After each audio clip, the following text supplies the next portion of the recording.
श्री शिवाय नमस्तुभ्यम। भोलेनाथ की कृपा आप सभी भक्तों पर हमेशा बनी रहे। श्री सूत जी बोले, शौनक सुनो, मैं तुम्हारे सामने गोपनीय कथा वस्तु का भी वर्णन करूंगा, क्योंकि तुम शिव भक्तों में अग्रगण्य तथा वेद वेत्ताओं में श्रेष्ठ हो। समुद्र के निकटवर्ती प्रदेश में एक वास्कल नामक ग्राम है, जहाँ वैदिक धर्म से विमुख महापापी द्विज निवास करते हैं। वे सब के सब बड़े दुष्ट हैं। उनका मन दूषित विषय भोगों में ही लगा रहता है। वे न देवताओं पर विश्वास करते हैं न भाग्य पर। वे सभी कुटिल वृत्ति वाले हैं, किसानी करते हैं और भांति भांति के घातक अस्त्र शस्त्र रखते हैं। वे व्यभिचारी और खल हैं। ज्ञान वैराग्य तथा सद्धर्म का सेवन ही मनुष्य के लिए परम पुरुषार्थ है। इस बात को वे बिल्कुल नहीं जानते हैं। वे सभी पशु बुद्धि वाले हैं। जहाँ के द्विज ऐसे हों, वहाँ के अन्य वर्णों के विषय में क्या कहा जाए। अन्य वर्णों के लोग भी उन्हीं की भांति कुत्सित विचार रखने वाले स्वधर्म विमुख एवं खल हैं। वे सदा कुकर्म में लगे रहते हैं और नित्य विषय भोगों में ही डूबे रहते हैं। वहाँ की सब स्त्रियाँ भी कुटिल स्वभाव की हैं, स्वेच्छाचारिणी, पापासक्त, कुत्सित विचार वाली और व्यभिचारिणी हैं। वे सद्व्यवहार तथा सदाचार से सर्वदा शून्य हैं। इस प्रकार महादुष्टों का ही निवास है। उस वास्कल नामक ग्राम में किसी समय एक बिंदुक नामधारी ब्राह्मण रहता था। वह बड़ा अधम था, दुरात्मा और महापापी था। यद्यपि उसकी स्त्री बड़ी सुंदरी थी, तो भी वह कुमार्ग पर ही चलता था। उसकी पत्नी का नाम चंचुला था। वह सदा उत्तम धर्म के पालन में लगी रहती थी, तो भी उसे छोड़कर वह दुष्ट ब्राह्मण वैश्यागामी हो गया था। इस तरह कुकर्म में लगे हुए उस बिंदुक के बहुत वर्ष व्यतीत हो गए। उसकी स्त्री चंचुला काम से पीड़ित होने पर भी स्वधर्म नाप के भय से क्लेश सह कर भी दीर्घ काल तक धर्म से भ्रष्ट नहीं हुई, परंतु दुराचारी पति के आचरण से प्रभावित हो आगे चलकर वह स्त्री भी दुराचारणी हो गई। इस तरह दुराचार में डूबे हुए उन्मूढ़ चित्त वाले पति पत्नी का बहुत सा समय व्यर्थ बीत गया। तदंतर शूद्र जाति वैश्या का पति बना हुआ वह दूषित बुद्धि वाला दुष्ट ब्राह्मण बिंदु समय अनुसार मृत्यु को प्राप्त हो नरक में जा पड़ा। बहुत दिनों तक नरक के दुख भोग कर वह मूढ़ बुद्धि पापी विंध्य पर्वत पर भयंकर पिशाच हुआ। इधर उस दुराचारी पति बिंदु के मर जाने पर वह मूढ़ हृदय चंचुला बहुत समय तक पुत्रों के साथ अपने घर में ही रही। एक दिन दैव योग से किसी पुण्य पर्व के आने पर वह स्त्री भाई बंधुओं के साथ गोकर्ण क्षेत्र में गई। तीर्थयात्रियों के संग से उसने भी उस समय जाकर किसी तीर्थ के जल में स्नान किया। फिर वह साधारणतया मेला देखने की दृष्टि से बंधुजनों के साथ यत्र तत्र घूमने लगी। घूमती घामती किसी देव मंदिर में गई और वहाँ उसने एक दैवज्ञ ब्राह्मण के मुख से भगवान शिव की परम पवित्र एवं मंगलकारिणी उत्तम पौराणिक कथा सुनी। कथावाचक ब्राह्मण कह रहे थे कि जो स्त्रियां पर पुरुषों के साथ व्यभिचार करती हैं, वे मरने के बाद जब यमलोक में जाती हैं, तब यमराज के दूत उनकी योनि में तपे हुए लोहे का परिघ डालते हैं। पौराणिक ब्राह्मण के मुँह से यह वैराग्य बढ़ाने वाली कथा सुनकर चंचुला भय से व्याकुल हो वहाँ कांपने लगी। जब कथा समाप्त हुई और सुनने वाले सब लोग वहाँ से बाहर चले गए, तब वह भयभीत नारी एकांत में शिव पुराण की कथा बाँचने वाले उन ब्राह्मण देवता से बोली। चंचुला ने कहा, ब्राह्मण, मैं अपने धर्म को नहीं जानती थी, इसलिए मेरे द्वारा बड़ा दुराचार हुआ है। स्वामिन, मेरे ऊपर अनुपम कृपा करके आप मेरा उद्धार कीजिए। आज आपके वैराग्य रस से ओतप्रोत इस प्रवचन को सुनकर मुझे बड़ा भय लग रहा है। मैं कांप उठी हूँ और मुझे इस संसार से वैराग्य हो गया है। मुझ मूढ़ चित्त वाली पापनी को धिक्कार है। मैं सर्वथा निंदा के योग्य हूँ, कुत्सित विषयों में ही फंसी हुई हूँ और अपने धर्म से विमुख हो गई हूँ।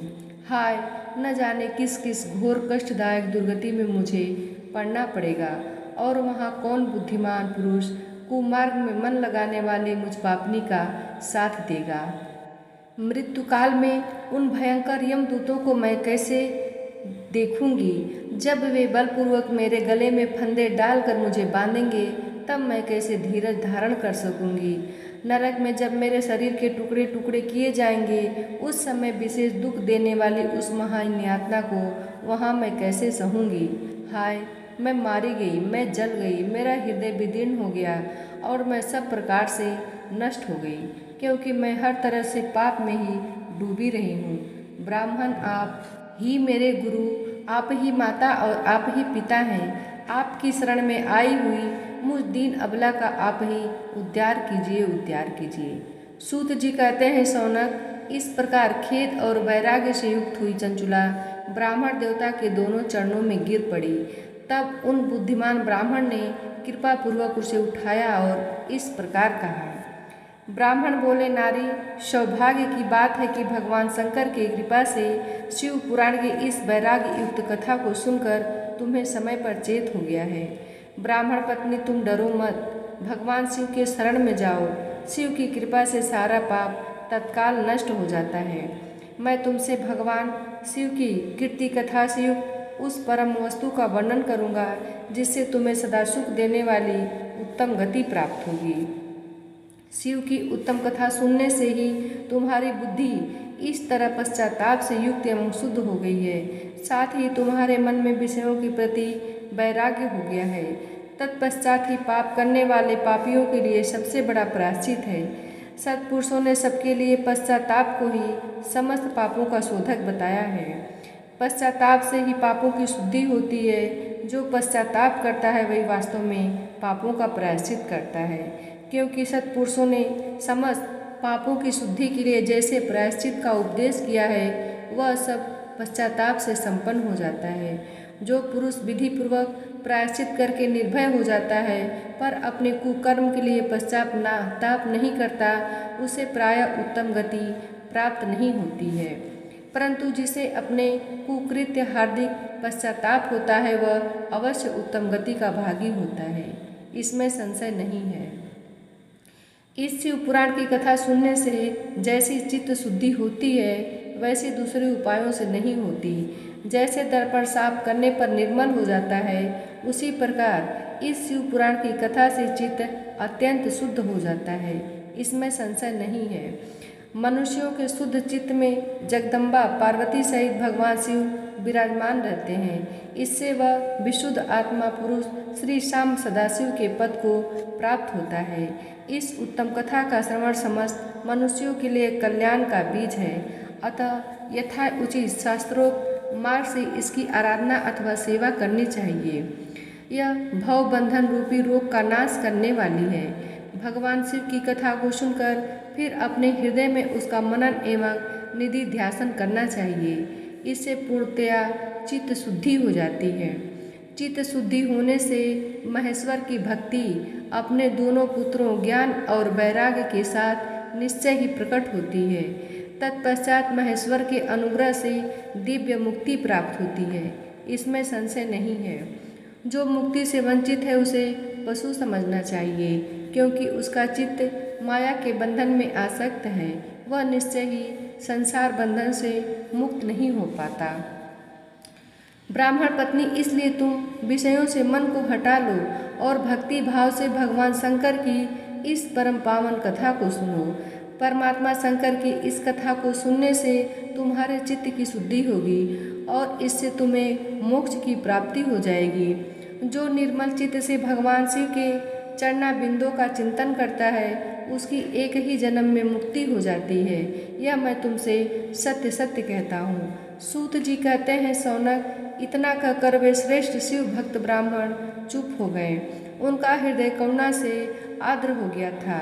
वे सिद्ध महात्मा भगवान शिव के ध्यान में मग्न हो गए थे। तदंतर बिंदु की पत्नी चंचुला मन ही मन प्रसन्न हो उठी। ब्राह्मण का उक्त उपदेश सुनकर उसके नेत्रों से आनंद के आंसू छलक आए थे। वह ब्राह्मण पत्नी चंचुला हर्ष भरे हृदय से उन श्रेष्ठ ब्राह्मण के दोनों चरणों में गिर पड़ी और हाथ जोड़कर बोली, हे कृतार्थ, मैं कृतार्थ हो गई। तत्पश्चात उठकर वैराग्य युक्त उत्तम बुद्धि वाली वह स्त्री जो अपने पापों के कारण आतंकित थी, उन महान शिव भक्त ब्राह्मण से हाथ जोड़कर गदगद वाणी में बोली। चंचुला ने कहा, ब्राह्मण, शिव भक्तों में श्रेष्ठ स्वामिन, आप धन्य हैं, परमार्थदर्शी हैं और सदा परोपकार में लगे रहते हैं, इसलिए श्रेष्ठ साधु पुरुषों में प्रशंसा के योग्य हैं। साधु, मैं नरक के समुद्र में गिर रही हूँ, आप मेरा उद्धार कीजिए, उद्धार कीजिए। पौराणिक अर्थ तत्व से संपन्न जिस सुंदर शिव पुराण की कथा को सुनकर मेरे मन में संपूर्ण विषयों से वैराग्य उत्पन्न हो गया है, उसी इस शिव पुराण को सुनने से के लिए इस समय मेरे मन में बड़ी श्रद्धा हो रही है। सूत जी कहते हैं, ऐसा कहकर हाथ जोड़ उनका अनुग्रह पाकर चंचुला उस शिव पुराण की कथा को सुनने की इच्छा मन में लिए उन ब्राह्मण देवता की सेवा में तत्पर हो वहाँ रहने लगी। तदंतर शिव भक्तों में श्रेष्ठ और शुद्ध बुद्धि वाले उन ब्राह्मण देव ने उसी स्थान पर उस स्त्री को शिव पुराण की उत्तम कथा सुनाई। इस प्रकार उस गोकर्ण नामक महाक्षेत्र में उन्हीं श्रेष्ठ ब्राह्मण से उसने शिव पुराण की वह परम उत्तम कथा सुनी, जो भक्ति, ज्ञान और वैराग्य को बढ़ाने वाली तथा मुक्ति देने वाली है। उस परम उत्तम कथा को सुनकर वह ब्राह्मण पत्नी अत्यंत कृतार्थ हो गई। उसका चित्त शीघ्र ही शुद्ध हो गया। फिर भगवान शिव के अनुग्रह से उसके हृदय में शिव के सगुण रूप का चिंतन होने लगा। इस प्रकार उसने भगवान शिव में लगी रहने वाली उत्तम बुद्धि पाकर शिव के सच्चिदानंदमय स्वरूप का बारंबार चिंतन आरंभ किया। तत्पश्चात समय के पूरे होने पर भक्ति, ज्ञान और वैराग्य से युक्त हुई चंचुला ने अपने शरीर को बिना किसी कष्ट के त्याग दिया। इतने में ही त्रिपुर शत्रु भगवान शिव का भेजा हुआ एक दिव्य विमान द्रुत गति से वहां पहुंचा, जो उनके अपने गणों से संयुक्त और भांति भांति के शोभा साधनों से संपन्न था। चंचुला उस विमान पर आरूढ़ हुई और भगवान शिव के श्रेष्ठ पार्षदों ने उसे तत्काल शिवपुरी में पहुंचा दिया। उसके सारे मल धुल गए थे। वह दिव्य रूप धारणी दिव्यांगना हो गई थी। उसके दिव्य अवयव उसकी शोभा बढ़ाते थे। मस्तक पर अर्धचंद्र का मुकुट धारण किए वह गौरांगी देवी शोभाशाली दिव्य आभूषणों से विभूषित थी।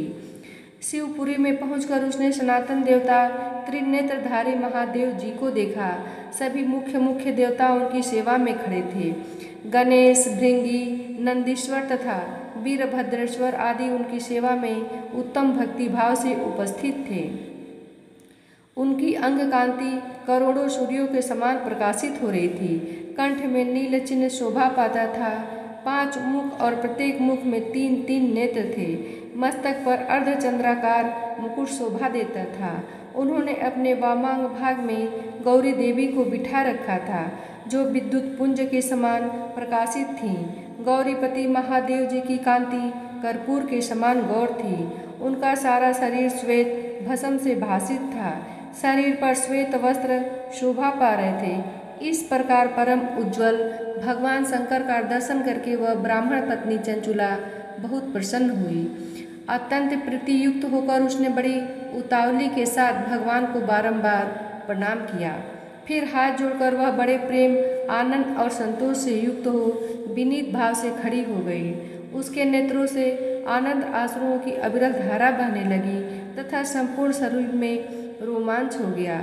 उस समय भगवती पार्वती और भगवान शंकर ने उसे बड़ी करुणा के साथ अपने पास बुलाया और सौम्य दृष्टि से उसकी ओर देखा। पार्वती जी ने तो दिव्य रूप धारणी बिंदु प्रिया चंचुला को प्रेम पूर्वक अपनी सखी बना लिया। वह उस परमानंद घन ज्योति स्वरूप सनातन धर्म में अविचल निवास पाकर दिव्य शौक से संपन्न हो अच्छे सुख का अनुभव करने लगी। सूत जी बोले, सौनक, एक दिन परमानंद में निमग्न हुई चंचुला ने उमा देवी के पास जाकर प्रणाम किया और दोनों हाथ जोड़कर वह उनकी स्तुति करने लगी। चंचुला बोली, गिरिराज नंदिनी स्कंद माताओं में मनुष्यों ने सदा आपका सेवन किया है। समस्त सुखों को देने वाली शंभु प्रिय आप ब्रह्म स्वरूपिणी हैं। विष्णु और ब्रह्मा आदि देवताओं द्वारा सेव्य हैं। आप ही सगुणा और निर्गुणा हैं तथा आप ही सूक्ष्मा सच्चिदानंद स्वरूपिणी आद्या प्रकृति हैं। आप ही संसार की सृष्टि, पालन और संहार करने वाली हैं। तीनों गुणों का आश्रय भी आप ही हैं। ब्रह्मा, विष्णु और महेश्वर इन तीनों देवताओं का आवास स्थान तथा उनकी उत्तम प्रतिष्ठा करने वाली पराशक्ति आप ही हैं। सूत जी कहते हैं, शौनक, जिसे सद्गति प्राप्त हो चुकी थी वह चंचुला इस प्रकार महेश्वर पत्नी उमा की स्तुति करके सिर झुकाए चुपचाप खड़ी हो गई। उसके नेत्रों में प्रेम के आंसू उमड़ आए थे। तब करुणा से भरी हुई शंकर प्रिया भक्त वत्सला पार्वती देवी ने चंचुला को संबोधित करके बड़े प्रेम से इस प्रकार कहा। पार्वती बोली, सखी चंचुले, सुंदरी, मैं तुम्हारी की हुई इस स्तुति से बहुत प्रसन्न हूँ। बोलो, क्या वर मांगती हो? तुम्हारे लिए मुझे कुछ भी अदेय नहीं है। चंचुला बोली, निष्पाप गिरिराज कुमारी, मेरे पति बिंदुक इस समय कहाँ हैं? उनकी कैसी गति हुई है यह मैं नहीं जानती। कल्याणमयी दीनवत्सले, मैं अपने उन पतिदेव से किस प्रकार संयुक्त हो सकूं, वैसा ही उपाय कीजिए।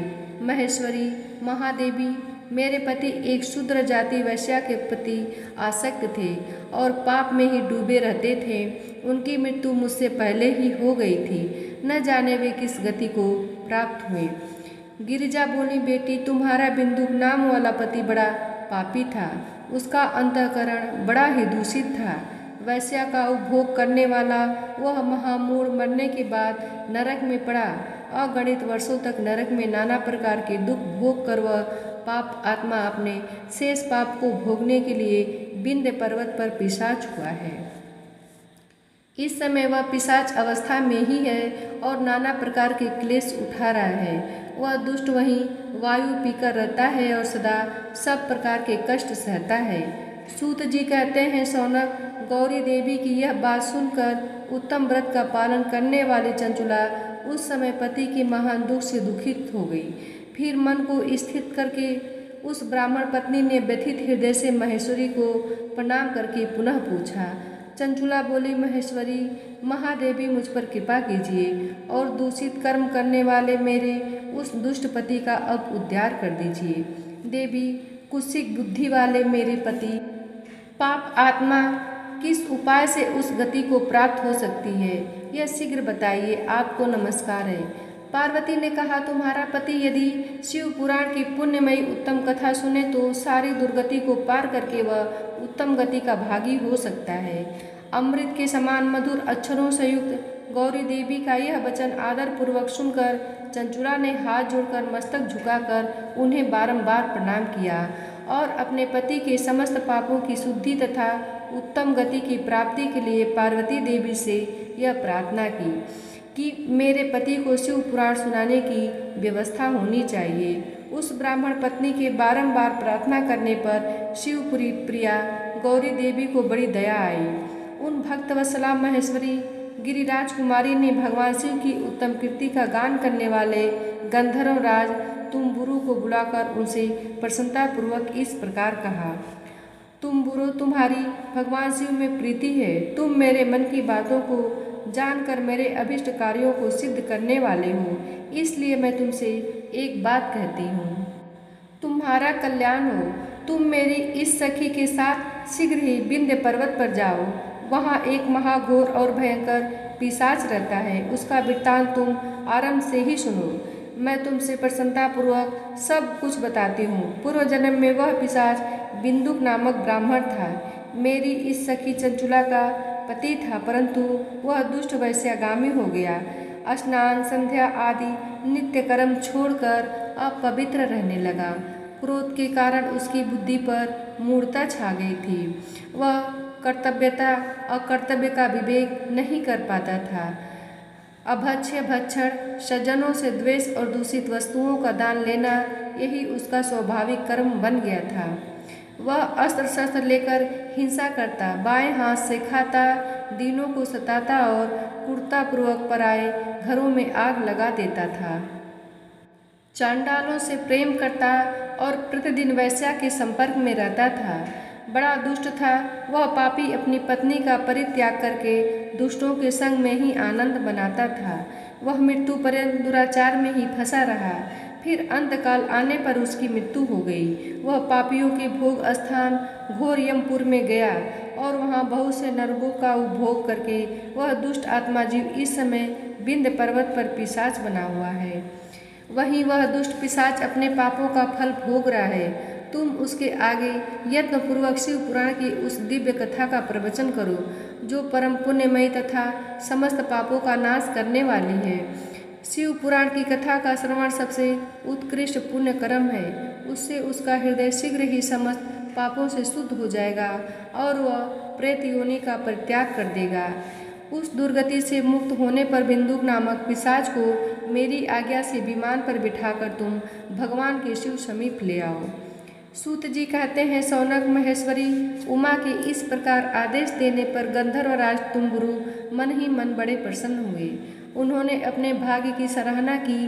तत्पश्चात उस पिशाच की सती साध्वी पत्नी चंचुला के साथ विमान पर बैठकर नारद के प्रिय मित्र तुम्बुरु वेगपूर्वक विंध्याचल पर्वत पर गए, जहाँ वह पिशाच रहता था।